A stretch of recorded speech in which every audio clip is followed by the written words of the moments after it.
Welcome to the first episode of V's 2022 Recaps from Reality TV Warriors. My name is Michael Armstrong, and joining me as always is a Canadian who finds it hard to put himself out there like he's a teddy bear, Logan Saunders.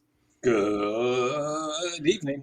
Good evening, and I'm going to start with a question that I've not been able to ask for about 18 months. Where in the world is Logan Saunders? Where am I? Let's start with where I have been over the past 2 months. So right after Halloween, I got the hell out of Canada. I flew to Romania. I was in Bucharest for 2 weeks, did a couple day trips outside of Bucharest, went to Transylvania, went to Dracula's castle, and then also where Dracula's birthplace was rumored to be. Met up with a friend who played in my Survivor games online back in the day, which was quite fun. And then I went to Cyprus. I stayed in Cyprus for a week in the town of Paphos, which I found has a lot of retired British expats there. A lot. And then I hear, was it Larnaca or Limassol has all the Russian expats there? Not every single one, but most of them. I'm sure it's not 100%. And from there, I flew to Malta for a few days. Malta was an experience. I got stranded in a ferry terminal overnight for a little over 11 hours during the storm. Some absolutely terrible weather when I was there. I think there was about a day and a half where it was decent to be walking around to take pictures and stuff. And from there, I flew all the way to Thailand to meet up with my girlfriend, Jeanne. We stayed in Bangkok. We were originally going to stay there for 3 days. 3 days turned into 6, turned into 7, turned into 8. Then we took a 16-hour bus to Phuket, and we've essentially settled down here for the past 3 weeks or so now. We extended our visa for a month here in Thailand, and now they're doing a special COVID visa where you can stay here for another 2 months, so we might do that as well. And that is where I am. It's also worth bearing in mind the last episode we recorded was episode 400, and that was the day before Halloween. We haven't actually recorded anything since the 30th of October. So yeah, that would have been 3 days before I flew out then, because I flew out on November 2nd. Yeah, I think in episode 400 we ended up talking about how you were going to be going away. Yeah, I was supposed to be going to Cambodia too, but things are just too crazy right now, and it's just better to stay in one place right now. And what did you think of this first episode? I thought it was really good overall. I liked that contestants had a chance to earn some money this episode, which has not been the norm as of late in Vidum. There is a bit of a prize pool up for grabs this year, hopefully. And it was very familiar because pretty much the entire first episode was spent at a castle that I visited for about 7 or 8 hours when I was in Albania. So that was very interesting to see. It was very familiar. Yeah, I was going to say you have been to Albania. I was going to ask whether you had actually been to Skoda.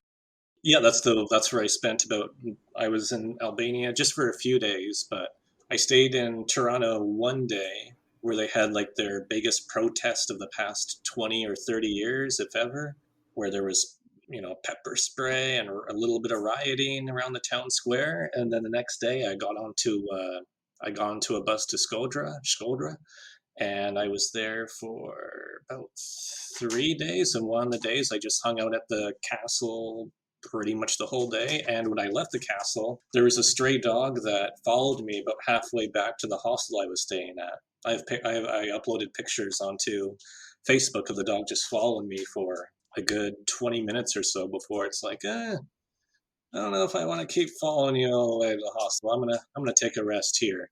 I don't know whether it's just me, but this premiere had a very Belgian vibe. There were certain things that Vidum hasn't done in ages that Belgium very much loves to do. Stuff like the flash forward. The having a hint at the very ending of the season, right at the start of the season. The fact that we really didn't get any introductions to who people were anymore. We got that on the live stream on August 28th, which I did watch, but we really didn't get it as part of the main episode. It was just, this is who this person is, let's move straight on. And the interviews with the mole, we have seen that a lot in Belgium. We've not seen it in Vidum for ages. I was about to comment on that too. I'm thinking, I don't remember Vidum doing this many showing this much footage just from their regular interviews before the season started, because Belgium loves doing that. Yeah. Or Belgium loves doing that. And yeah, they didn't have any of the show footage of somebody from a TV show or from the news desk or them singing, or the opera singer in the cast. They didn't show any of that content, which I don't mind too much, because I think with Vidum they show that to say, oh, these people are celebrities. But I think after 22 seasons, I think you just have to accept the fact of, I mean, they are celebrities, but they're not. They're on TV. The hilarious thing is that probably the most famous person from last year's cast, at least in the last year, has been Josh now. Because did you know about Josh calling out the people who did the Dutch Grand Prix? I can't remember whether we discussed this. Dutch Grand Prix? No. Enlighten me, Michael. So, if Jez ever listens to this, Jez is a mutual friend of Justin's, who I've befriended in the last year. I am actually talking sports here. So, Formula One race in the Netherlands, the Dutch Grand Prix, it's owned by one of the Dutch princes, the racetrack where they do it. It was right after the pandemic, and they have like a halftime show and all that sort of stuff, like, you know, the Super Bowl, but for Formula One. And they weren't offering any money to the acts who played. They were offering like VIP passes to the Dutch Grand Prix. And Josh's band, Chef Special, got invited to play at the Dutch Grand Prix for free. And he called them out on their bullshit and said, no, after the pandemic, do you really think that we're ever going to accept exposure, basically? You can fuck right off. You pay us or we're not doing it at all. And this went worldwide. He got onto international news with this and called out a lot of bullshit, basically, and became very well known for a couple of weeks at least, sort of in the summer of 2021. And I'm just finding out about this news going, go on, Josh, you were great in Vidum, shut these people up. So you think that influenced Vidum's decision to up the prize pool a bit? I wouldn't be surprised, but obviously nobody does Vidum for free. I suspect there is a certain degree of appearance fee, but it's very interesting that they love to say, oh, these people are so famous, and then we've obviously never heard of them because we're not Dutch. But then Josh actually does make international news as a result of, you know, standing up for himself a bit. Yeah, that, you know, lots of artists already get screwed over financially, right? They get into bad contracts, or they have terrible managers, or people, you know, take their content and use it for free. It's good. It's good to see that debate be ignited every once in a while, in terms of what the correct ethical practice should be. But I think as a result of the pandemic potentially and certain decisions that they had to make, which I'm going to get into in a minute because I love one of them, I think they probably made a conscious effort to look to Belgium, see why people quite like Belgium, like us, and then maybe adapt it into their own style and sort of refocus the idea. Because there's a lot that is really good in this episode, and a lot of it is stuff that Belgium likes to do. Now, the big question that I want to ask, because I don't think you'll have thought of this yet, do you think we're getting a reunion?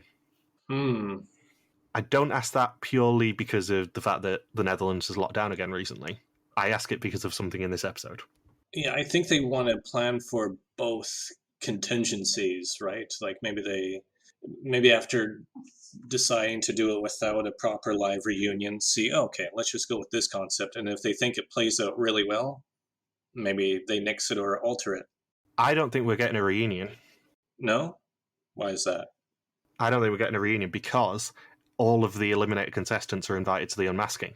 The unmasking has already taken place. It is established both at the start and end of this episode that every eliminated contestant is going to the unmasking ball in Tirana on September 16th in the Royal Palace. So every single person who is eliminated from this season has already found out who the mole is. There is absolutely no point to them doing a reunion if everyone knows. It's a good sign that a show that's super duper successful and has been around for 22 years, that they're trying to look to see what are other versions, what are our neighbors doing that people are saying is better than what we're doing, and try to come up with new creative suggestions that fit in with the whole mystique of the mole. rather than say what Survivor does, where they come up with new ideas, but they're usually game breaking ideas that screw with the core of the game, with the mole. Whatever changes they make don't break the structure of the game. They try to enhance it rather than break it. That's always a good sign. I will say now, I love the reveal idea. It is one of the best things Vidum's done for years, at least on the surface of it, because if they are trying to make a COVID-friendly season without acknowledging COVID, which they obviously are, I obviously am quite on the record as hating anything that keeps shoving COVID down our neck. In fact, I'm reading quite a big author's book at the moment that constantly refers to the pandemic, and it's getting on my nerves. Yeah, after 2 years, no one wants to keep hearing about it. Yeah, it's like you don't need to constantly say the main character is taking her mask on and off, but that's another story. They are obviously trying to work within the confines of pandemic filming and trying not to acknowledge it as much as they did last season, which they did a fair bit.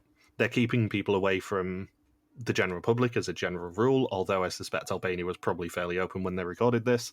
Yes, I know somebody who specifically went to Albania to meet up with their boyfriend because it was the safest country that was the most immune from any sort of sudden change or restriction in all of Europe. The other element of why I don't think we're getting a reunion is because not only is everyone invited to the unmasking, but all of the eliminated contestants stayed at Ponderosa together. There is a Ponderosa for this season, apparently. Maybe Rick's contract expired in October. They're like, oh shit, we gotta film this before we have to renew Rick's contract. I wouldn't necessarily be opposed to that, but that's an argument I've made in previous years. Rick is fine. He's just, he's not Papa Gilles de Costa. He's not art. It was a genuine delight to do 2 art seasons last year and remind myself why he's such a good host.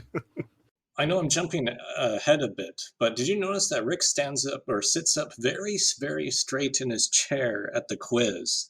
He's really trying to model really good posture. He reminds me of an elementary school teacher. Sit up straight, kids. I think there is an element of this is the most dangerous thing we've potentially ever done, letting the Netherlands see the first bit before the execution. I need to not fuck this up on live TV. I could feel Rick's nerves because I watched the live stream on August 28th. It was very much a conversation topic in our group chat in August was, holy shit, they're actually doing this. No one really knew where they were. The air conditioning in the theatre where they recorded it was very much not working when they were filming it, so everyone was sweating buckets.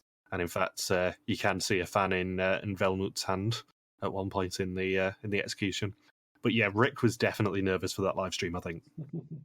It's been probably the most pressure he's ever been under as mole host because when you're live, you can't screw it up.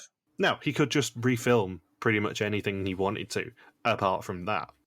It'd be funny if it was just complete word salad before and after the live stream, and he just put all of his effort into pulling that segment off. Yeah, there's a few things in a mole season that you cannot reshoot. You can't reshoot any of the eliminations, really. You can't reshoot any live component, whether that is the live reunion that Vidum used to do, or anything like this live streaming. Everything else he can refilm over and over again if he wants to. So there is a certain degree of pressure in that.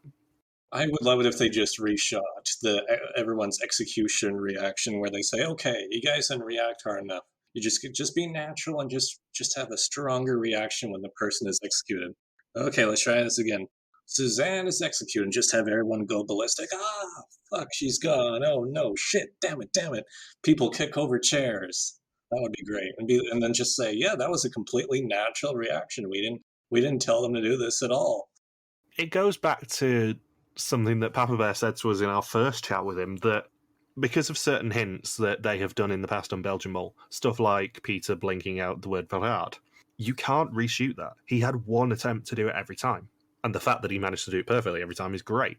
Yeah, all that needed to happen was have a bug go in his eye. They only had one attempt at each of those things, so it is incredibly ballsy for them to do it and do it again. But it's exactly the same with this live stream. I love the idea, and I love the concept. I think it probably is going to end in a big fat zero, I'll be honest. But I like the idea that they're putting this pressure on themselves and actually trying again. Because Vidum hasn't always been very good at trying. Being perfectly honest, the past few years, they haven't tried that hard. And it's nice that even if this does fall slightly flat, which it probably is, the chances are that it's going to end in absolutely no money being taken or added to the pot at the end of the season. The fact that they're even willing to try these things is actually quite nice again. When I used to host Survivor games online, those were one of the things I liked doing, was doing minor twists that don't break the concept of the game but are intriguing enough to where if somebody takes advantage of it, that's great.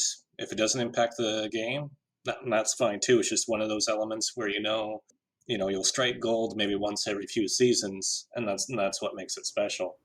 Yeah, and the reveal being A, in front of everyone, B, on a very specific date, and C, actually being a cool on location thing is very interesting, because in the Mexico season I did suggest that they might do a Day of the Dead reveal for Belgium. They obviously didn't, but it's a similar vibe here where they are using the idea of a masked ball to then reveal who the mole is. And if you think back to previous Vidum reveals, they tend to take place in like a garden or a stately home like in Czechia. Or floating platform. Who's the mole? Oh yeah, all these random lily pad pieces out in the water will form the picture of the mole.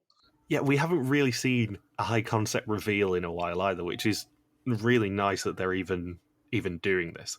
Although, what I would love is if the figure at the top of the stairs is not the mole and it's actually someone hidden in the crowd. I would love it if they have someone in a red cloak at the top of the stairs pretending to take the mask off, and Rick asks, "V is the mole," and then someone else just takes the mask off wearing a black cloak, takes the hood off, and reveals who they actually are. That would be a better reveal for me. Or it's just somebody who takes off and says, "Oh, it's really hot to have this cloak and this mask on. Jeez, Albania's hotter than I thought." And then just have everyone else scream, "You ruined it! You ruined the reveal!" The downside to doing that reveal hint at the start of the episode is I'm pretty sure we saw at least 2 people from this cast in black cloaks. I think you could probably work out 2 people who are eliminated from that scene. It'd be funny if Clace was there from the China season, and instead of a cloak, he just had some really inappropriate shirt in front of his cloak. Where it's like, well, I don't think Clace is the mole. Or Florentine missed the memo and made himself a custom duck costume. Oh, Mike. Oh, Florentine. I was told it was a masked ball. I came as a masked singer character. What do you expect? So we open on September the 16th, 2021, with a car driving up to a palace in Tirana. Out steps a masked person in a black cloak who Rick invites inside, and they handed over an invitation to the unmasking. A bell rings, and someone in a red cloak appears at the top of the stairs, and that is all we see for now. And then we cut back to 3 weeks earlier, with everyone driving through Albania, with videos playing on the screen of everyone explaining what their mole tactics would be. They are on their way to Skoda, where the hunt for the mole will begin. Did you like the idea of them showing the mole interviews off? Or the tactics interviews off? That's another lovely mind game to play with the contestants, because everyone's going to overanalyze it and not see the crucial information that's staring them right in the face. It is, and I also think, like with this and like with the pitches in the live stream, which did all go on for about a minute each, the mole will have prepared for this. I'm assuming that those interviews were not taken before the mole was actually picked. The mole will have been picked by that point, and therefore the mole's video will probably tell you absolutely nothing about their real tactics.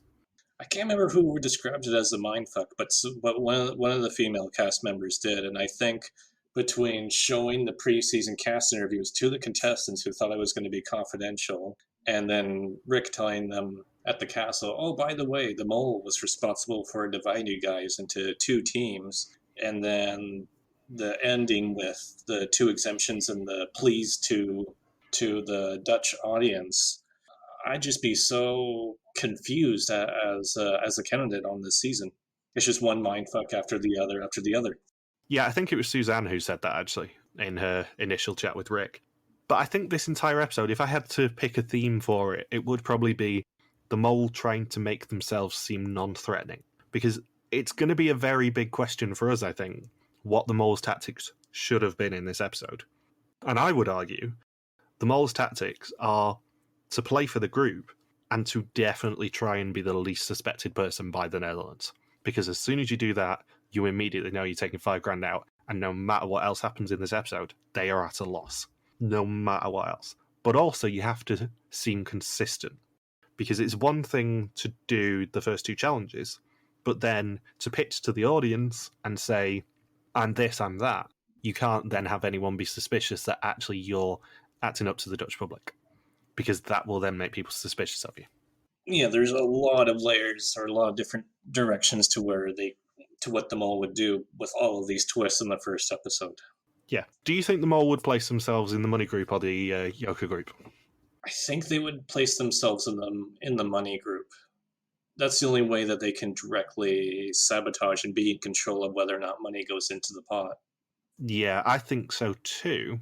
But on the other hand, would it be a better play for the mole to put themselves in the Yoka group and try and make sure that those Yokas stay out of the game? Because the people in the Yoka group don't know how the other team have done and how many Yokas they need to actually get as a team to cancel them out. But what they can do as soon as that money's announced is go, oh, let's just all sneakily reveal how many Yokas we actually have, or encourage their team to reveal how many Yokas they have. And that way, they can make sure the money goes out of the game, because everyone is scared of Yokas straight away. Absolutely no one wants anyone else to have an advantage early on. I was thinking, if you were in the Joker group and you knew that the money team had 1,400 euros, you're going to be thinking, okay, let's reveal that we have 7 Jokers exactly. It doesn't matter if we hide the 1 and 2 or 3 that Letitia and Velmud do. We can say, oh, we have 7 Jokers, you have 1,400 euros, and that way the pot's down to 0 no matter what. Or if you're in the money group, you're thinking, oh, the other group's only going to reveal that they have 7 Jokers, so all I need to do is just make sure we collect the exact amount needed to bring the pot down to 0. As long as we earn 1,400 or less, no money's going to go into the pot, because it'll be pretty easy to convince everyone to buy up all the Jokers. So the episode title is Time Will Tell, and Rick meets them at Rosafa Castle, and he asks them their initial guess as to who the mole is based on the interviews they saw on the way up. Kim Leanne says it is Suzanne, and she's told she's been chosen to be a part of the Take Trumps team. Thomas is second up, and he gets a slightly different speech from Rick. He picks Sahil, and he's in the Trumps team.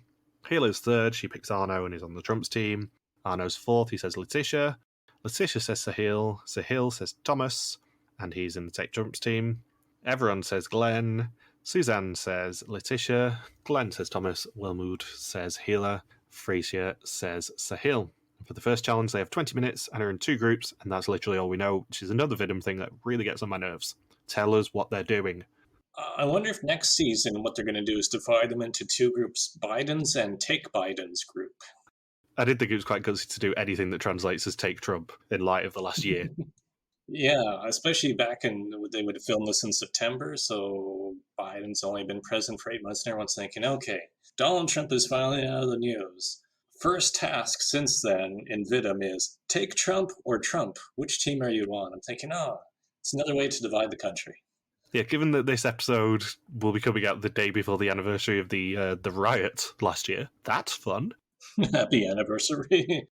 That's something to celebrate, guys.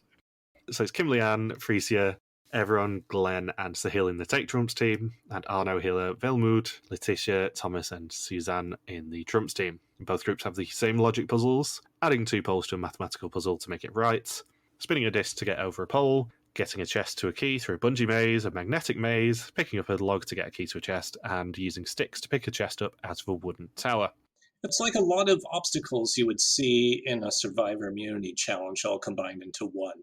Yeah, honestly, there's not a lot for me to say in this challenge. It's a lot of watching people do team building things. It was a lot of trying to figure out who was who and who was in a pair with who, because it's tough, especially if you're the English audience, to figure out, because Rick kept saying, oh, you're on the Take Trump team, and then you're on the Trump team. I'm thinking, I thought, at least make the team names completely different, like red, your team red and your team black, not your team Trump and team Take Trump. That doesn't distinguish it enough. Yeah, I think last season they started using the word Trump as a sort of umbrella term for any advantage. So that's where it comes from. It'd be like in Survivor, you say, oh, this person has immunity, and within that you'd have hidden immunity idols, the individual immunity talisman, tribal immunity idol, all under that umbrella. Yeah. Just another Dutch word to learn. Fantastic. See, this is an educational show. We are learning certain Dutch words. I always say this whenever I encounter a Dutch person online. I'm like, I know certain Dutch words. I know aflevering. Pasvragen. Yeah, I know pasvragen. I know joker. They're thinking you're a spy. They're like, oh, why do you know words that are associated with espionage? I know truven now. Mars, but Penny Macer. That'll be the one that would throw people off the most. How the hell do you know Penny Macer? Yeah. You How do you know like 10 words treasurer? Yeah, like there's there's names of fruits and vegetables. Oh, I don't know strawberry. I don't know how to ask how are you or who is this, but I know Penny Macer. Also, one big change from last season is the fact that our good friend with the ever-changing name is now in charge of the podcast. And Facebook decided to auto-translate a post about him doing the podcast to make his name Trashman, which is his new nickname from me. Trashman? Yeah, instead of Splinter. I don't know why they nicknamed him Trashman. But I love it. Hilarious. Oh, and by the way, the vote count on who everyone thought was the mole when Rick asked each of the 11 contestants, I think the tally was Sahil got 3 votes, Letitia got 3 votes, Suzanne got 1 vote, Hila got 1 vote, Thomas got 1 vote, Glenn got 1 vote, and Arno got 1 vote. I don't know why we had to see that, I'll be honest. I'm hoping it's going to come back in some capacity. I thought it was going to come into play at the end of this episode where it's like, okay, Sahil and Letitia got the 2 most votes for being thought of as the mole. They get the 2 exemptions. That's what I was thinking for a moment there. And then that curveball came. Yeah, I feel like it's going to come into play somewhere. I just don't know where yet. Damn producers for trying this season. Yeah, I know. On another Belgian-inspired thing, the average age of the season is very, very high. It's something that obviously, because we didn't see the introductions to everyone, you may not have spotted, but the average age of this 11-person cast is 39.18. There is no one in this cast younger than I am at 28. Wow. No wonder they struggled with lifting the logs there. Why they needed 3 people to lift them up. They're all so old. Yeah, I think there's at least 2, if not 3 people in their 50s in this season, which is something very rare for any sort of reality TV casting. Yeah, I'm surprised they didn't slip a disc especially when they were trying to do the little when they had that chest that they were trying to twist off of the stick.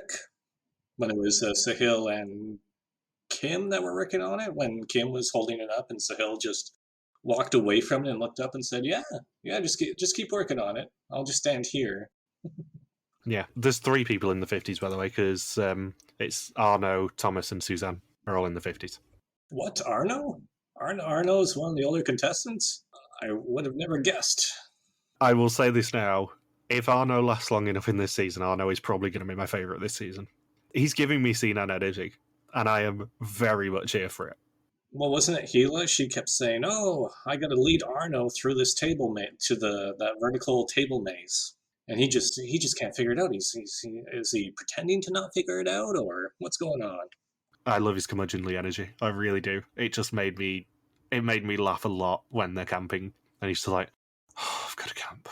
I haven't camped since I was 16. I'm 56. Why are you doing this to me, Rick? It's the worst thing I've ever heard." During a pandemic. Yeah, I just love it. So yeah, the Taking Trumps team ended up grabbing €1,400, and the Trumps team got, quote unquote, nothing. But then they start all declaring that they have a yoker each, or Arno, Letitia, Thomas, and Suzanne do, and Wellmood has 3. And Hila got absolutely nothing. And then Rick offers the money team a decision. They can pay €200 of their freshly earned cash to remove a yoker from the game, and they can remove up to 7 as a result of having the 1,400. They obviously, because this is Vidum and no one wants to give anyone else an advantage, especially in the first quiz, use all €1,400 to remove all 7 yokers.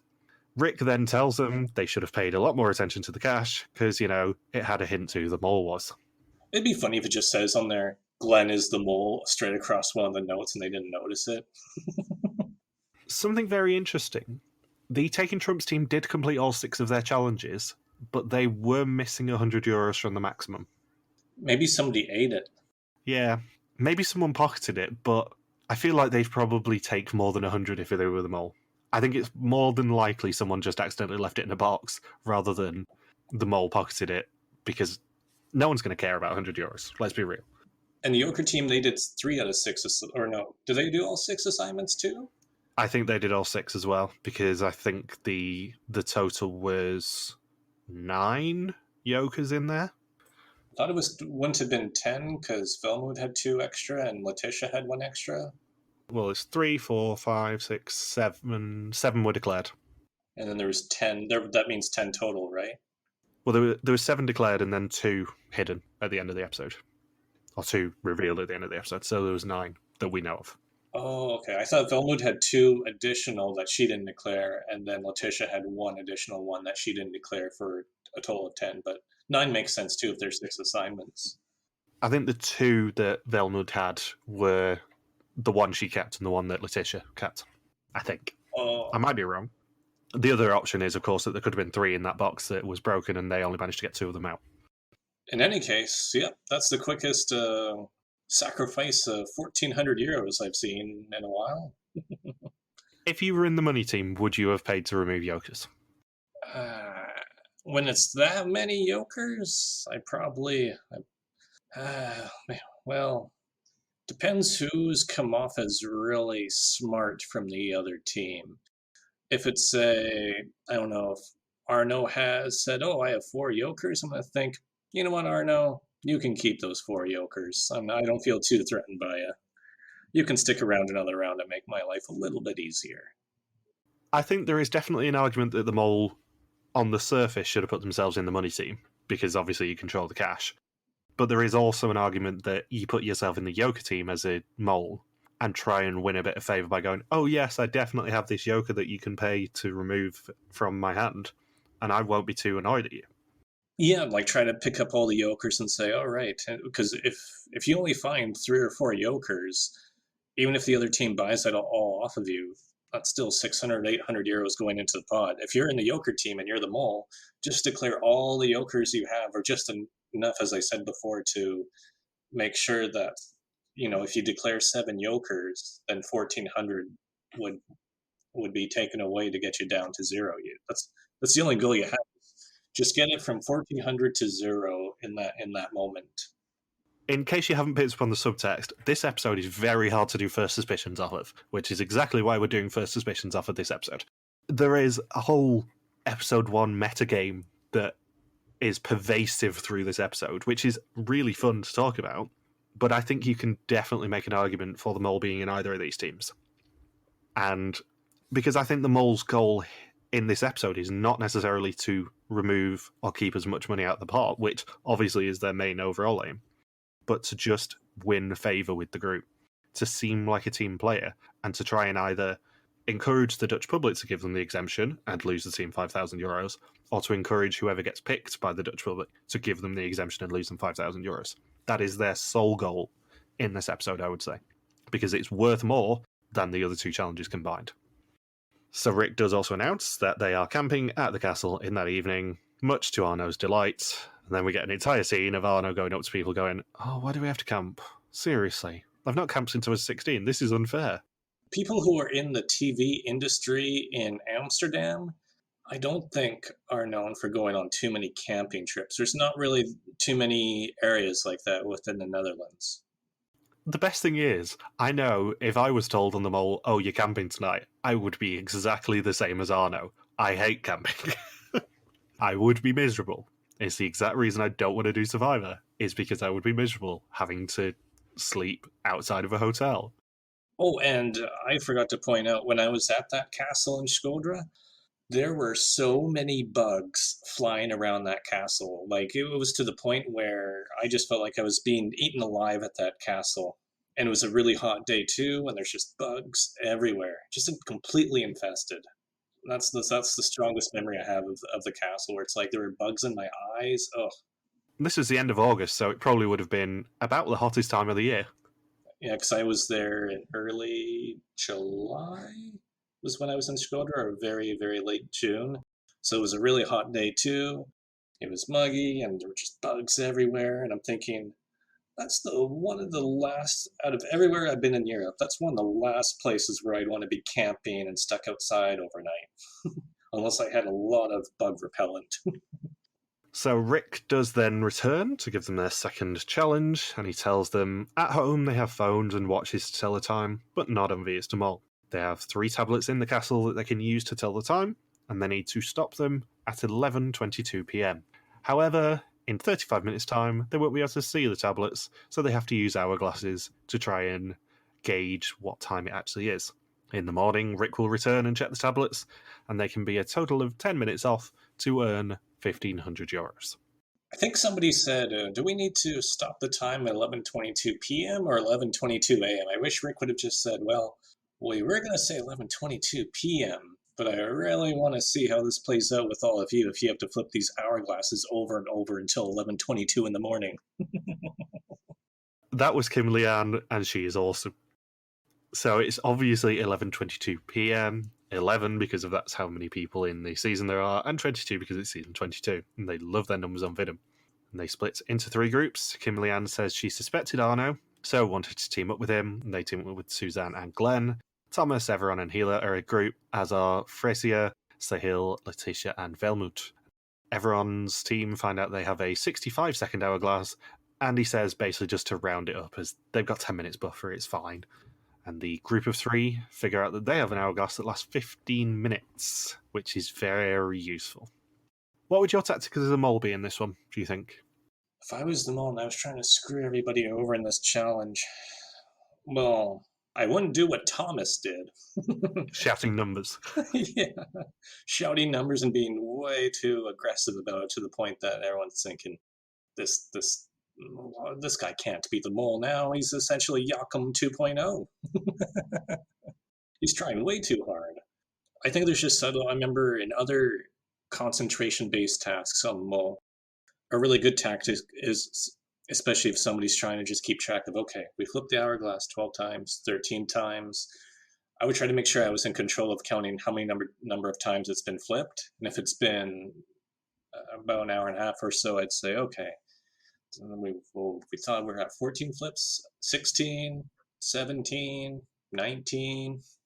That's what I would be doing, just being really, really subtle about it if I knew the person was just really relying on me to keep track of the number. It's like when you're in a group and you're doing some sort of tour and you have one person that's in charge of all the logistics and you just rely on their judgment. That's the position you'd want to be in as the mole, I think. Do you think that the mole ever has to actually try in episode 1? You mean try to actively sabotage? Yeah. I guess, well, they always say that's a tactic that a mole will utilize in the early episodes, is just rely on the chaos of everybody else. Unfortunately, with this cast, I don't sense quite as much chaos overall. Everyone seems to be fairly organized and have a level head. Nobody named. There's no old chase in the cast that's going to drive everyone nuts yet. I think in a normal season, the mole probably doesn't have to try very hard in episode 1. Because, especially in a group of strangers, it's maybe different in Vidum because people will probably have a reasonable knowledge of each other, maybe not having met that much, but there's probably like mutual friends and stuff in common with some of the people in Vidum cast. In a cast of strangers, I don't think the mole really needs to try that hard because you're just kind of finding your feet with everyone and working out how these people work. Sensory overload. Yeah, as long as you can kind of not mess up too much in episode 1 or 2 even, and sort of subtly do things, I don't think the mole really needs to do much. The mole can really start messing with people when the group is a bit smaller and they're used to each other a lot more. And it's a lot easier to hide. Like, people might think, oh, increasing it from 10 to 11 people isn't that much of a jump, but in the mole, each number drastically shifts what's going on in the game. Yeah, and also increasing it to 11 people means we're probably getting a double elimination guaranteed. Either that or significantly less non-eliminations, which is great, and I love that. I remember in the season 2 of the American version when they had 14 people, Bill McDaniels did not have to do that much in the first few episodes of the game because it was just everyone was just trying to screw with each other as much as he was paid to do so. Yeah, because the tactic of pretending to mole is a very well-known tactic. And all pretending to mole does is then helps them all out themselves because they have much more cover. And I think Thomas was, as I said earlier, trying way too hard to throw people off to the point that the mole's thinking, I can probably just try and sit back here. Yeah, I don't have to do much. Yeah, and of course, between the 3 different tasks where they could earn money this episode, this was the riskiest one to stick your neck out as the mole. Yeah, because everyone could see each other. It's not like in the first challenge where they were on opposite sides of a hill, so they genuinely couldn't see anyone no matter what. They could directly see each other from at least one of the positions. And on top of that, it wasn't really that much time. They didn't really have that much time to screw everyone up with flipping the hourglasses because they started the challenge at 9:02 p.m. and the timer was to stop at 11:25 p.m.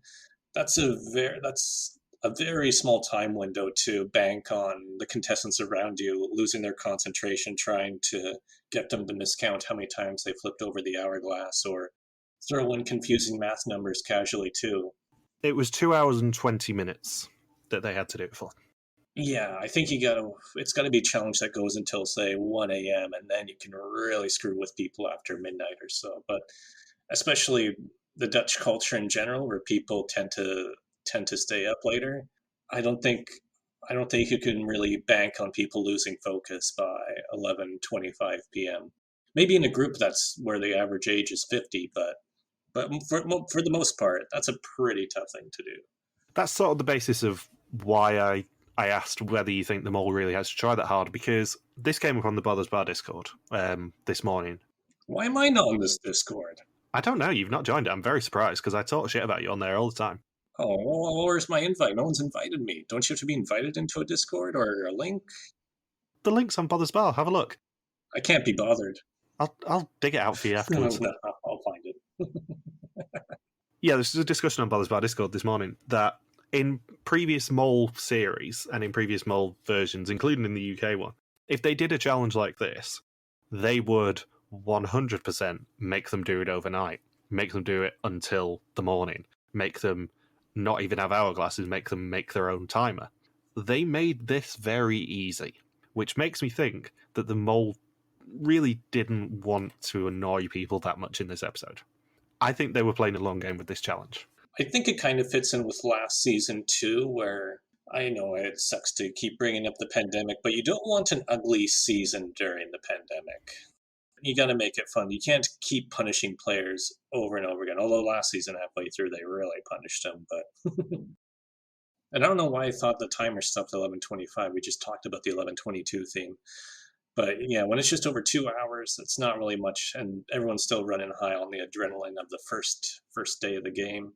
Good luck trying to screw people over within that 2-hour time period, and the hourglasses were fairly easy to measure too, because they had so much time to figure out how long each hourglass lasts for. Because they were given 35 minutes to calculate the length of each hourglass. Yeah. I think if I hosted a challenge like that, I'd be thinking, I'm just giving away free money for the contestants, essentially. It did feel like a free money challenge, this. It felt like everything was set up to give them a bit of confidence. I mean, look at how the challenge plays out. The first claw, and they were given a 10 minutes of leeway. I think if it's only 2.5 hours, I think you got to get it within 2 or 3 minutes, where it seems like that could be a difficult task. But the fact it was 10 minutes within a 2-hour window, I mean, even if the mole was successful on distracting them by making it at least a minute or so off, how do you get it so they're more than 10 minutes off? That would be really, really tough to do as the mole.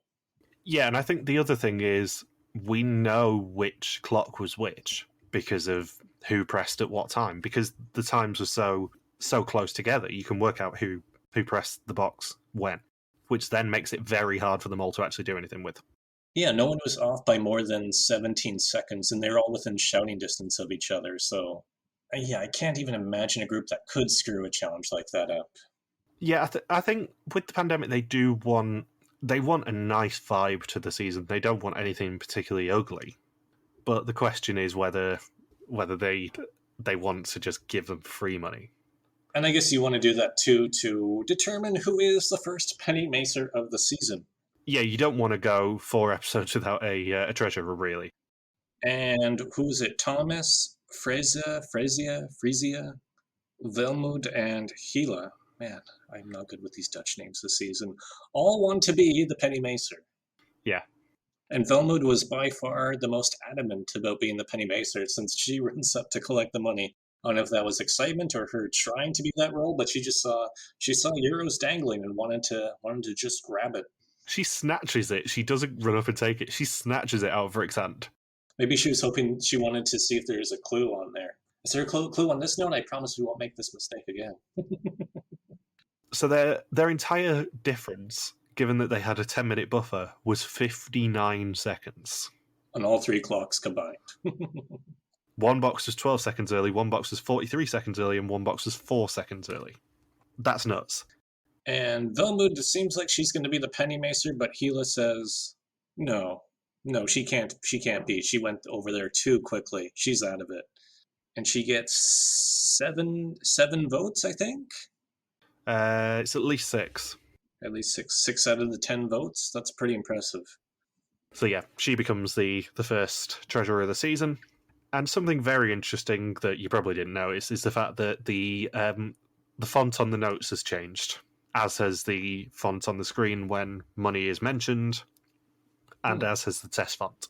I don't know which font it is, I'm not that much of a nerd, but the font definitely changed between seasons. Welcome to 2022. Apparently, there is a theory that it is more in line with the network's font, but I don't know that for certain. I've only heard that from one person. And the funny thing with the quiz is the very first clip we see of the quiz is Suzanne giggling at her laptop. She's never seen a laptop before. Yeah, she's just giggling like, oh man. You mean I don't have to plug in anything? It just works? Nobody's brought a laptop to the old folks home for her. Yeah, I don't need my grandniece to set this up for me. What's Wi-Fi? So their challenge success gives them a total of €1,500 of 1,500 for the challenge and €1,500 of 3,000 for the episode and season so far. And Rick does burst their bubble a little bit by announcing that it's time for the test and execution. 20 questions on the identity and actions of the mole. Whoever knows least goes home, except for the mole, who can never go home. Arguably, none of them are actually going home this season because, they're all staying at Ponderosa and getting very drunk by the sound of things. Albania does have a lot of cheap liquor. Yes, from what I've heard, Suzanne has basically said in interviews already that they got pretty rat-arsed at Ponderosa most nights. Celebrities who don't have to work for a few weeks is a very dangerous thing. Yeah. Another Belgie throwback as well. They've actually acknowledged that it's 3 weeks that they were away, which it usually is for Belgie. They've tried to shorten it to as close to 2 weeks as they can in previous seasons. I think Czechia was pretty much dead on 2 weeks, if I remember rightly. So Suzanne suspects Gila. She's very calm, but became fanatical in the second assignment. Frisia suspects Sahil and Glenn. Sahil is smart, but Glenn is dangerous. Gila suspects Thomas, Everon, and Kim Lian. She's everywhere and nowhere. Glenn suspects Thomas as he brings chaos to the group. He's also focusing on Letitia and Velmoot. Arno is going for Velmoot, Sahil, Letitia, and Thomas as he's a destructive presence. Kim Lian suspects Everon as he would be a good mole, and as an actor he could play the situation. Everon suspects Sahil. He's so smart, and he's also going for Gila. Sahil suspects Velmoot as she's an overplanner and super serious. Thomas says that he would have liked it if he had his Joker. Velmoot says she's spreading over 4 people: Gila, Kim Lian, Sahil, and Thomas. Those are the 4 who make her suspicious. She somehow still has a Joker. And then we get a flashback to her and Letitia managing to sneak 2 Jokers out of the broken keybox. And Letitia also plays her Joker, but we don't find out who she suspects. So Rick meets them at the Mijani Theatre for the execution, and we already know where this is going. And the live stream doesn't begin until after Rick's speech about what they've done so far. He announces to them that there are 2 exemptions to be earned for this test for the candidate who is least suspected, and he gives them half an hour to think about their pitch. Do you think that the initial suspicions thing was to try and set them up for a blindside here of going, oh no, it's not the least suspected at the start of the game, it's the least suspected on day 2 by all of these lovely people in the Netherlands? By 25,000 Dutch people. There's Johnny and Jimmy and Yanni. Not just Dutch people, can I point out. I was watching. Did you vote? No, it was on the app, so I couldn't. You had to actually be in the Netherlands to vote. VPN. Yeah, I know, but I couldn't be bothered setting that up for a 15-minute YouTube stream. Can you imagine just somebody responds to this podcast saying, "Oh, I'm a bigger English speaking fan outside the Netherlands than you guys," because a real fan would download the app, use a VPN, and vote on the live stream. I don't give a shit. I fully admit I'm not as big a Vidum fan as I am a Belgian fan, so suck it, guys. If you want to try and come at us, fine, whatever. When there's no rice jellings that can save you. I think it would be very interesting for you to watch the live stream, actually. There is a copy of it floating around, because they have removed it from YouTube now. Because all of these pictures, as I said, go on for a minute each, and a lot of them were very much cut down. It was very, very obvious, looking at the live chat surrounding it, that Arno was going to be the Netherlands' biggest suspect. 100%. Nobody trusted him. Mainly because he did come across in his pitch as being a little bit like the villain of every single Disney animated film. I think when we were discussing it on our group chat in August, I did describe him as coming across as literally every single Disney animated film villain, because he did come across as being very untrustworthy in his pitch and very smarmy and like the sort of person you would not let anywhere near the mole. I don't suspect Arno much, I'll be honest. I think Michelle probably does. I'm hoping when I look at her pool submission, she has put him first, because I don't want him anywhere near my team, I'll be honest. He's not the mole. I mean, the way that everyone had to present in front of the screen and it was a live stream, it's like they're all about to be beheaded or something if the audience didn't care for them. I think the Ponderosa thing is also due to this idea, because the fact of the matter is, on day 2 of them filming this season, they announced the entire cast. Those bios were up on the website in August. And they can't go back to the general public in Amsterdam. They're going to be spotted within a day when you have, 20% of all the Netherlands watching these episodes and we're aware of this live stream. It's like, oh, well, I guess we know who got executed first. Oh, this person gets spotted 2 days after that. Oh, we know who was executed second. So at least production thought this part through. Traditionally, they do send people home straight away on Vidum. They don't do what Belgium does and potentially sequester them somewhere else that Gilles keeps being very coy with us about. So they couldn't do that this season because of this whole twist. But it also then gives them a bit of an advantage in the pandemic, because they can use those people again, sequester them, get them shit-faced, whatever they want to do, but then bring them back for the reveal and go, actually, we don't need to do a reunion this season because everyone's here already. The mole can just kind of talk about what they actually did. They don't need to do a proper live reunion. I think if we get a reunion, it will be one that was filmed in September. I wish one of the 11 would have just, threatened the audience that's watching if they didn't vote for them to get the exemption. Like, just get really into the camera and say, oh, if you don't vote for me to get this exemption, I'm gonna look up every username. I'm gonna find the shitty apartment where all of you live. Yeah, it was very interesting because they were very coy about this. They announced there was going to be a live stream called Vista Mall, The Unmasking. They didn't announce anything else. So when you see Rick telling everyone what the actual purpose of the live stream is, that is the first thing that we saw on this live stream, was him going, oh, by the way, you guys in the Netherlands are actually going to get to Impact this season because you're voting for 2 people to get exemptions as to who is the least suspected person in this cast. Oh, and by the way, you can actually cost the group €5,000 in the process. I wonder if they could bribe the audience too and say, oh, if I get the most votes as the least suspected mole, I'm going to donate €5,000 to charity, or I'll give 1 or 5 or 10 euros to every single person out there who was watching. I suspect that they were probably told they couldn't do that. Or just think it's a really dumb idea.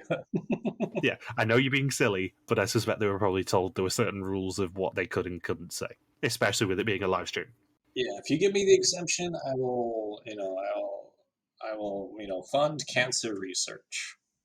For the exact same reason, I suspect they were told that they couldn't just make their pitch every single swear word they could think of, because this still had to be broadcast on the internet, preferably to a family audience. Yeah, everyone just shares their really intense political views. My name is Kim Leanne, and this is a story about how I had sex in a bush. Yeah. Just where they share all their past trauma. I just really want everyone to know this. Hey kids, do you want to hear a really dirty story? I used to be part of the insane clown posse. Are you aware of the red light district? I think my favorite out of all the pitches was Sahil saying was taking credit for solving math equations. And I was thinking, what are the other things that Sahil could take credit for? He could be like, oh, I was the one that came up with E equals MC squared. Oh, I was responsible for the moon landing. I designed that spacecraft. I made the coffee maker. That's the thing, because they didn't know how much we knew about what they'd already done. All we saw were brief glimpses of the first two challenges. So Sahil saying, I solved all of the maths puzzles. Like, nobody knew anything about these maths puzzles. At all. I completely forgot that Healy did reveal that she was the treasurer already, which I should have known because she did say it in the live stream, and I saw it and I completely forgot about it. But like we knew nothing on this live stream. All we really could base it on was the pitches, because we didn't know who they were before the live stream started, and we saw maybe 30 seconds of clips of the past day of the stuff that they'd done, and that was it. So we do flash back to August 28th for the live stream. Rick reveals if the mole earns an exemption either by winning the vote or by being given it by the person who wins the vote, €5,000 will be taken from the pot at the end. If the Netherlands' top suspect is the mole at the end, €5,000 will be added to the pot. And I will say, purely as a personal admin thing, I'm not adding that €5,000 to the season total until the end of the season. I will probably forget in week 9 to do it, but I'm not doing it until then. Okay. And this entire challenge had the vibe of you probably know what I'm about to say, of the Japan Meal Challenge from season 10. Fritz Sissing is the mole. Of Queen Angela and Carol coming in to celebrate the 10th anniversary of Viestamol, or the 10th season of Viestamol, and having to play the game themselves. Neither of them had been on the show, actually, as a contestant before, so they had never had to guess a mole. And based entirely on limited information and being around these people for a couple of hours, they had to pick who the mole was. If they were correct, then money got taken from the pot. If they were wrong, money got added to the pot. It gave me Japan flashbacks, and that is not a bad thing for me to ever have to say, given how much I love that season. Yeah, this was it was a big risk for them to take, but I think it worked out well for this episode. Yeah, I don't think they could do this every season, but I really like the working around the confines of the pandemic and working around not knowing if they could do a live reunion and going, actually, let's work backwards from this. Let's keep everyone on location, but, maybe sequester the eliminated people. Yes, they'll know who's eliminated, but that's fine. Bring them back for the reveal so they get to actually see it in person for once. Maybe film a reunion on site if we can, or if we have done, but work backwards from that. And oh, by the way, we can have a little fun with the public because everyone's not getting released back into the wild. Let's actually have a bit of fun with it and reveal the cast early and make them pitch to the public without knowing. Oh, and Suzanne's other thing that she says in her pitch is that she is too honest. The irony is apparently she didn't tell us the truth about who she suspected. Apparently she didn't suspect Hila, but that's another story. So, 25,000 votes per cast, and the most suspicious is... Unsurprisingly to literally anyone who watched the live stream, it is Teddy Bear Arno. He says it's hard to put himself out there as a teddy bear, and he admits fully that he wanted to be the mole but isn't. And doesn't like secrets. And it's like, dude, you are trying to pitch for why you are least suspicious. Stop coming across like that. Arno is my least suspected person out of the remaining 10 contestants. Arno is my 9th suspected person out of the remaining 10 participants. Who's number 10? Everyone. Everyone? I thought you said everyone. I'm like, what? Everyone is... So Arno's number 9, and then everyone is tied for 10th? What happened to 1st, 1st through 8th? We'll go through my list in a minute. So yeah, after more than 25,000 votes, the Dutch public decided that Arno was most suspicious and that Glenn is least suspicious. I didn't know who it was going to be for least suspicious. Arno being most suspicious was not a shock. And in fact, when I was watching the episode yesterday and Rick was about to reveal who it was, I just like, it's Arno. Like, I've known since August, basically, because everyone suspected him in the chat. It was very, very funny to see how many people just go, it's Arno. Why have you made this so easy? It's Arno. What are you doing? It's Arno. I couldn't have disagreed more with the Dutch public if I tried, because Arno is my number 10 suspect and Glenn is my number 1 suspect. Yeah. Like, Glenn, I don't suspect much more than I suspect Arno, put it that way. But, like, yeah, Arno isn't the mole. I'm sorry, he's not. Sorry, Dutch public, but you've stopped them winning €5,000. So there is now a €5,000 bounty on Glenn's head and on the head of whoever else he picks, and he picks everyone. Arno, Sahil, and Kim Lian all get green screens before Suzanne is given the first red screen of the season, and then an envelope from the mole on the way out. My suspicion at the time when I was writing this was that everyone is going to be at the masquerade at the end, and that does seem to be correct because it is an invitation to a mass ball on September 16th at the Royal Palace in Tirana for the unmasking. Sahil said that he gave everyone a code name in Moroccan. Yeah, and it was Mother. Moroccan isn't a language, is it? Because wouldn't it be, if It'd I'm be not Arabic. mistaken, French or Arabic? Yeah, those are the two most common languages, French and Arabic.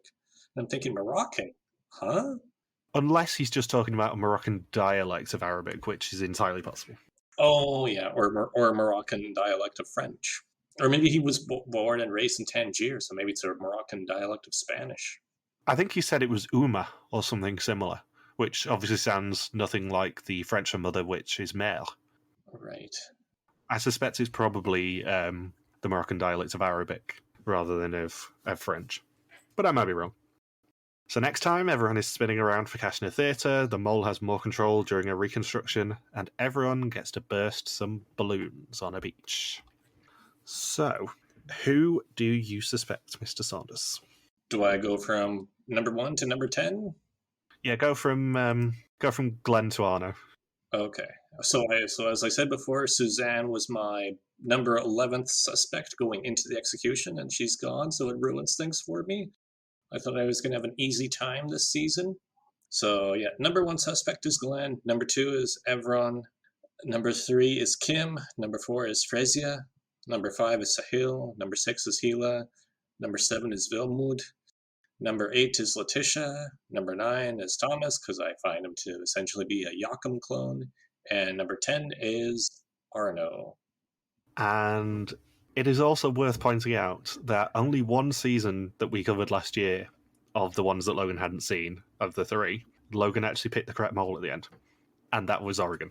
So take Logan's suspicions with a heavy grain of salt. Dead Sea Salt. Yeah, I am 100% saying this knowing that I am setting myself up for failure. Because, as I said to you guys last night, I did submit my first suspicions very early this year. I usually wait until after the podcast so that you can talk me out of my nonsense. But I thought I'll do it early this year and I'll have a look at who everyone suspects. And I was really confident with my list. And then I looked at everyone else's suspicions and I'm like, I'm way off the average. I'm so off the average on this, it's hilarious. But my order is from most to least. Letitia is number 1, Frasier is number 2, Velmood is number 3, Kim Lian is number 4, Healer is number 5, Thomas is number 6, Sahil is number 7, Glenn is number 8, Arno is number 9, and everyone as number 10. So Arno and Hila are the only 2 that we have roughly in the same area of our suspicions. Yeah, so I actually have our numbers next to each other. We are 1 apart on Arno, 8 apart on Everon, 2 apart on Frasier, 7 apart on Glenn, 1 apart on Healer, 7 apart on Letitia, 1 apart on Kim Lian, 2 apart on Sahil, dead same on Suzanne, for obvious reasons, 3 apart on Thomas, and 4 apart on Velmud.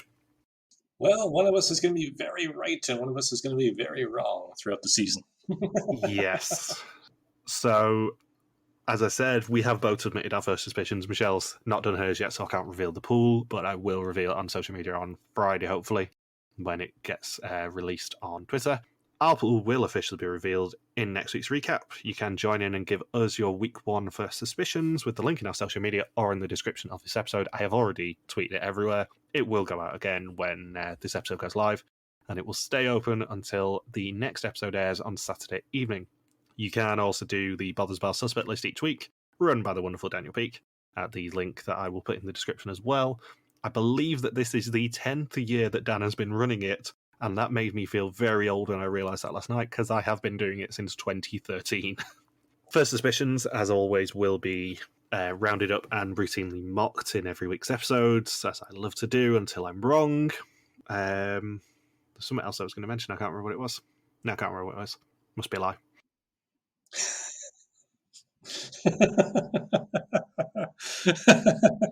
Oh, I remember what it was. With the pool. I can't remember who it was. Must be a lie. I deceived all of you. Huh. On the week one notes, I usually do a lot of like meta notes and stuff to remind myself to mention things. I'd completely forgotten this because it's an atypical situation. Because there are 10 people left in the game as of this week, when we draw our pool teams, there will be one person left over. That person will go to whoever loses someone in next week's execution, regardless of how much they suspected them. Ooh, a second chance. Yes. So or a fourth chance. We have always had this rule when it comes to odd numbers on the pools, but we've never really had to use it much. But because there are 10 people left over and there's 3 of us doing it, we'll each get 3 people regardless. And then the person who gets an eliminated person next week will instead get the person who was left over as their 4th player. So regardless, we will all have 3 people left next week. Have you got anything else you want to say? Nope. I think we covered the premiere. It's longer than the episode itself. Only just, and to be fair, we do talk a lot of bollocks. So thank you for listening to our Viest Mall 2022 recap. We'll be back next week to continue the hunt for the newest mole in Albania. Don't forget you can contact us on Twitter, Facebook, YouTube, or Instagram, where we are RTV Warriors, or you can email us and contact at rtvwarriors.com.